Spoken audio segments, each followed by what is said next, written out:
हनुमान की भगवान भोलेनाथ की सभी देवी देवताओं की सत्य सनातन धर्म की कनवारा धाम की श्रीमद देवी भागवत महापुराण की व्यासपीठ की बोले साचे दरबार की।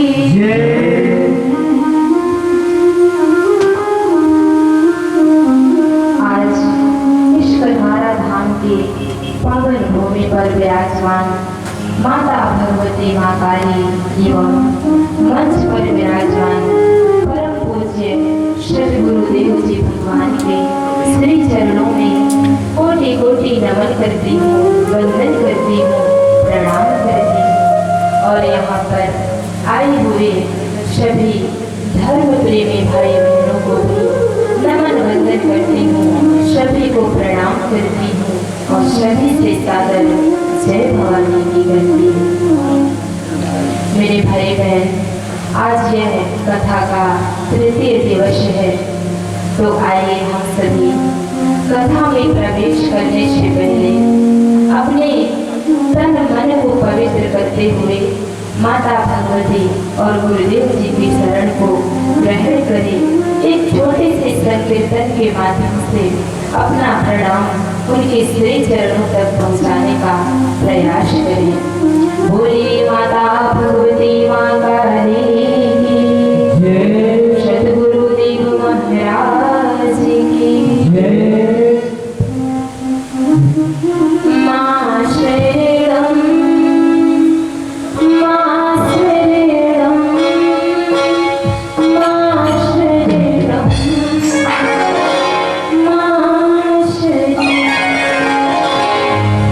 माँ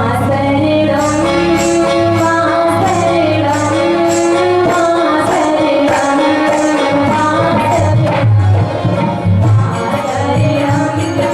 माँ शरणम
मेरे भाई बहन, कल की कथा में हम सभी ने श्रवण किया था कि एक ऋषि, एक संत की साधनात्मक क्षमता क्या होती है।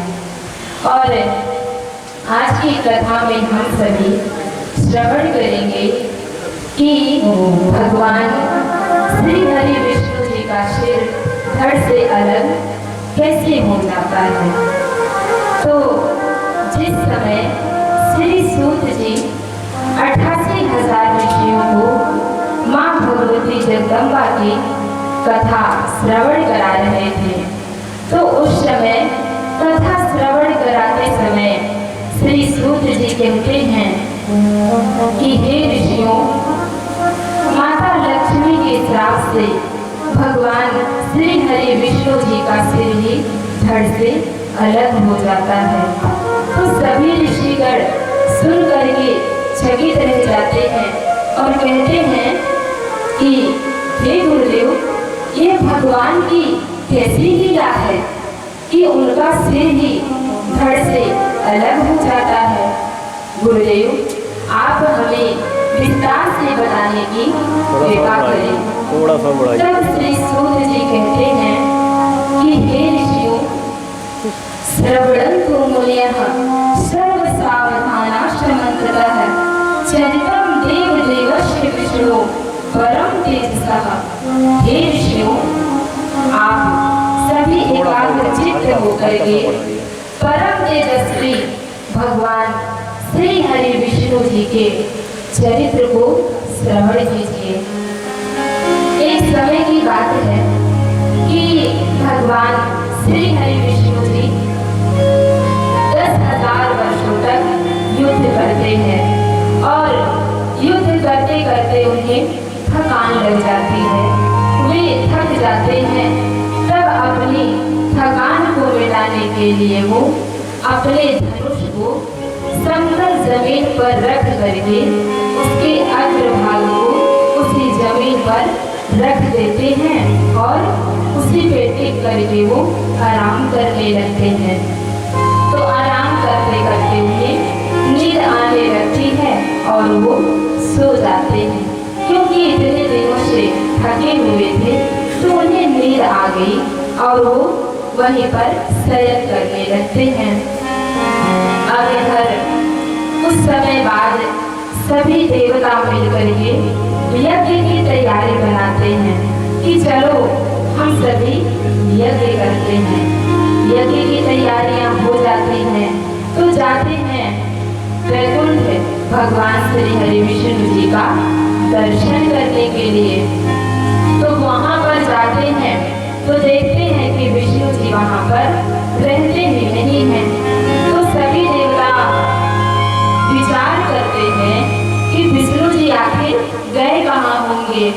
तो जब देवता अपनी आंखें बंद करते हैं तो देखते हैं कि विष्णु जी समतल जमीन पर लेटे हुए हैं।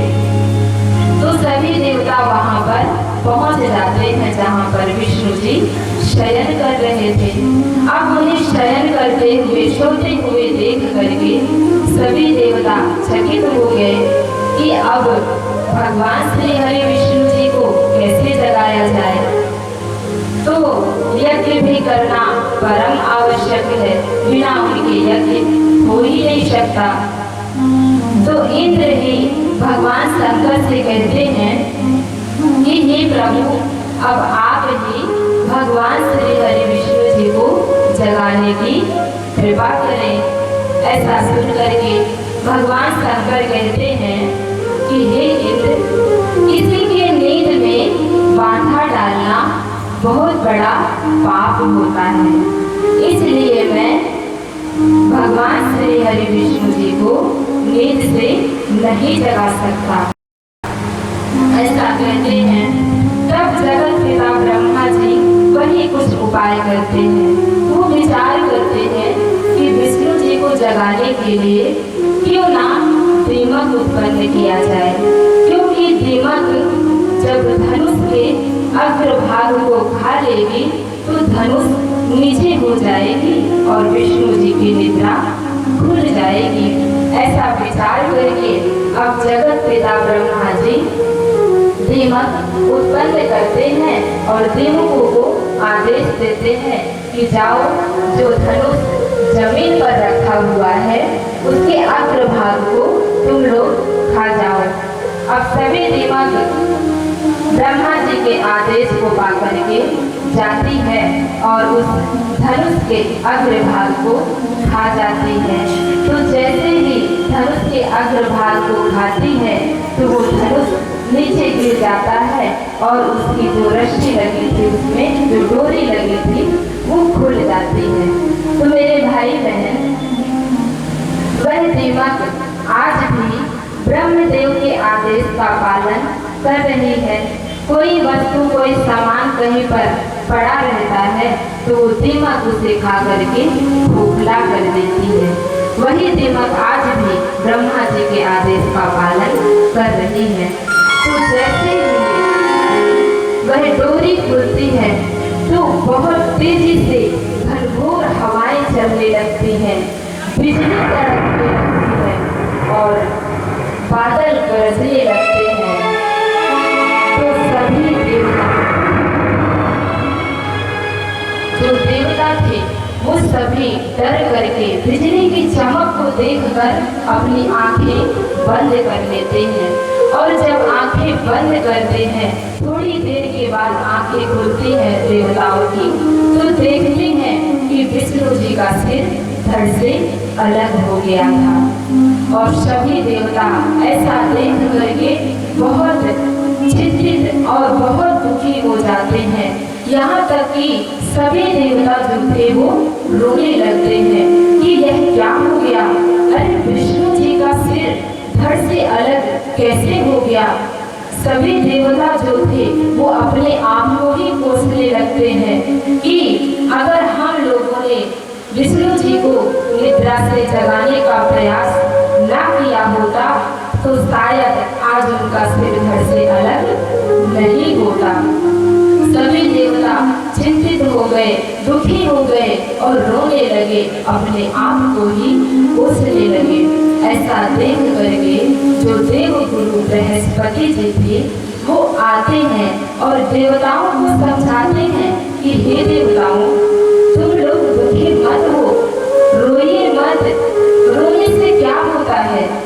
हमें हर विपत्ति काल में धैर्य रखना चाहिए, हिम्मत से काम लेना चाहिए और अपने बुद्धि का उपयोग करना चाहिए। तो देवताओं, तुम लोग रो मत, चिंता मत करो और उस महामाया विद्या स्वरूपिणी जो जगत की जननी है, जो अनंत ब्रह्मांड की जननी है, जो दुखहारिणी कही जाती है, भवतारिणी कही जाती है, उसे माँ भगवती जगदम्बा की आराधना करो तो निश्चित ही तुम सभी के दुखों का वो अंत कर देगी और आप लोग चिंता से मुक्त हो जाएंगे। तो मेरे भाई बहन, इस तरह श्री सूत जी समस्त ऋषियों को माँ भगवती जगदम्बा की कथा को श्रवण कराते हुए कहते हैं कि हे देवताओं, हे ऋषियों, ब्रह्मा जी भी वेदों को आदेश देते हैं कि जाओ माँ भगवती जगदम्बा की आराधना करो। आज चारों वेद भी माँ भगवती जगदम्बा की आराधना करते हैं, उनकी स्तुति करते हैं कि नमो देवी महामाये विश्वोत्पत्ति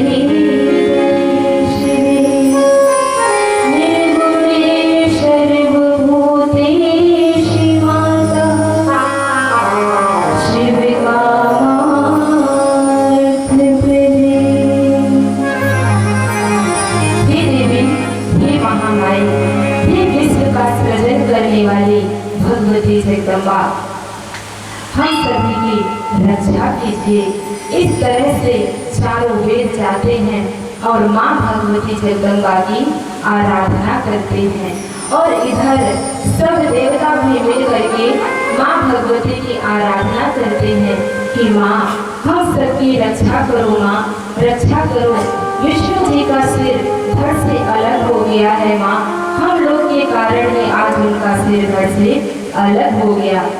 तब माँ भगवती जगदम्बा उन देवताओं की आराधना से प्रसन्न हो जाती हैं और आकाशवाणी के माध्यम से देवताओं को कहती हैं कि हे देवताओं, तुम लोग चिंता मत करो, विष्णु जी का सिर किसी कारणवश धड़ से अलग हो गया है, तो मैं वो कारण आप लोगों को बता रही हूँ, आप लोग ध्यान से श्रवण कीजिए।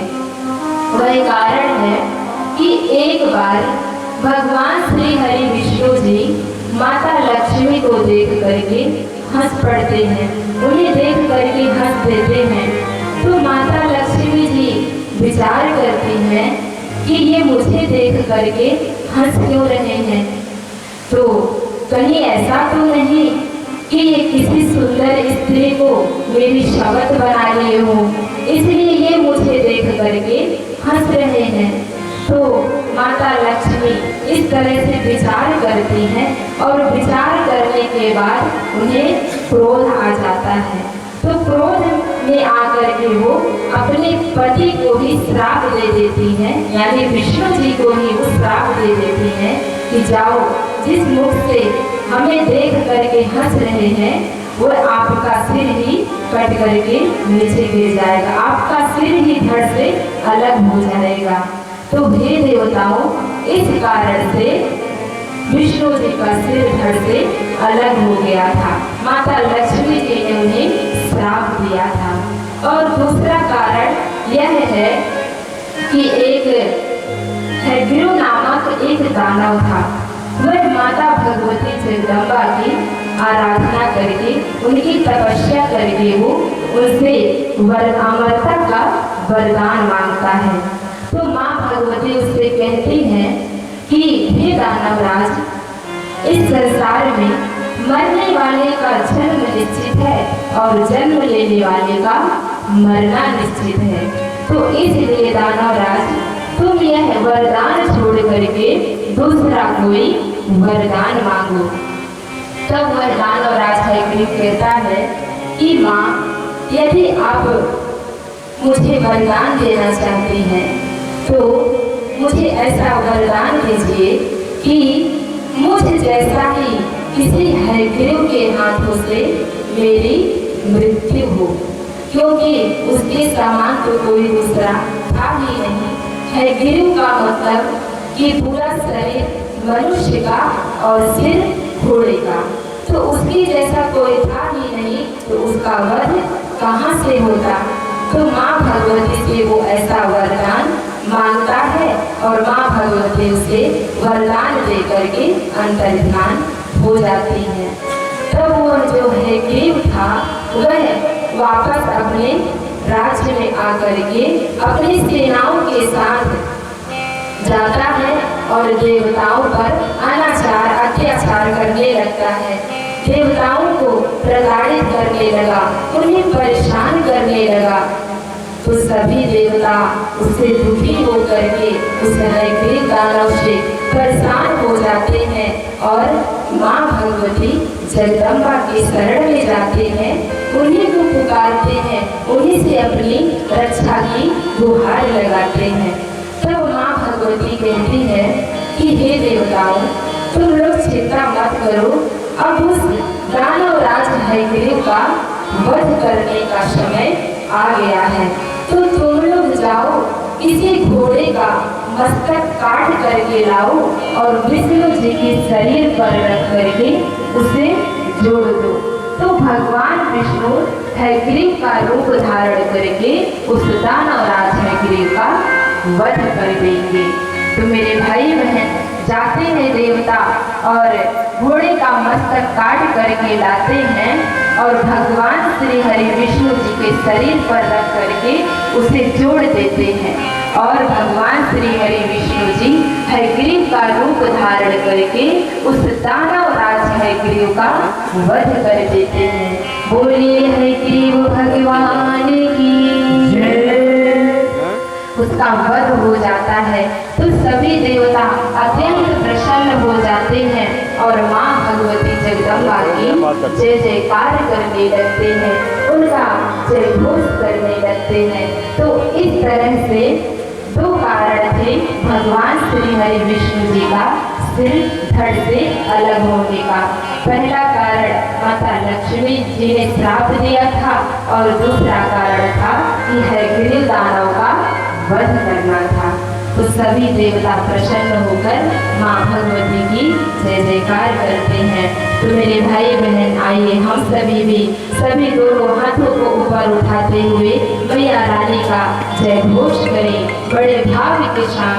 बोलिए माँ भगवती जगदम्बा की जगदम्बा की जय। आइए हम सभी एक छोटे से भजन के माध्यम से मैया रानी के चरणों में अपना प्रणाम पहुंचाते हैं, क्योंकि माँ के दर पे जो आता है वो कभी खाली नहीं जाता है, वो कुछ ना कुछ लेकर के भी यहाँ से जाता है। अगर उसके अंदर पूर्ण श्रद्धा विश्वास और समर्पण का भाव है तो वो भक्त कभी दुखी नहीं हो सकता। तो आइए कहना है, मेरी मैया शेरा वाली सुनो अर्जी मेहरा वाली, तेरे द्वार पे जो भी आए वो जाता नहीं है खाली। हम भगत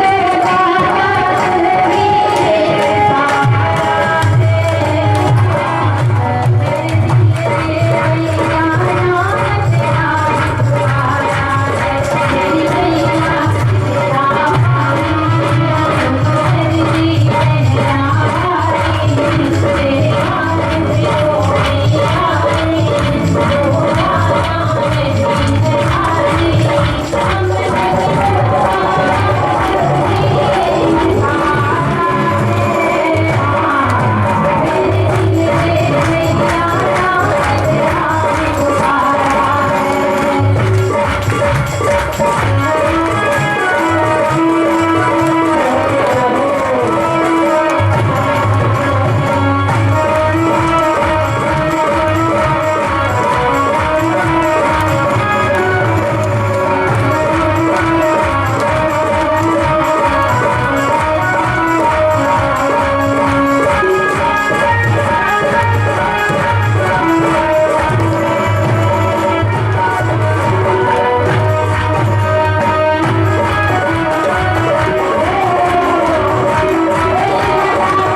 कार्य को विराम देते हुए माता भगवती और गुरुदेव जी के श्री चरणों में कोटि कोटि नमन करती हूँ, वंदन करती हूँ, प्रणाम करती हूँ और आप सभी से सादर जय भवानी की।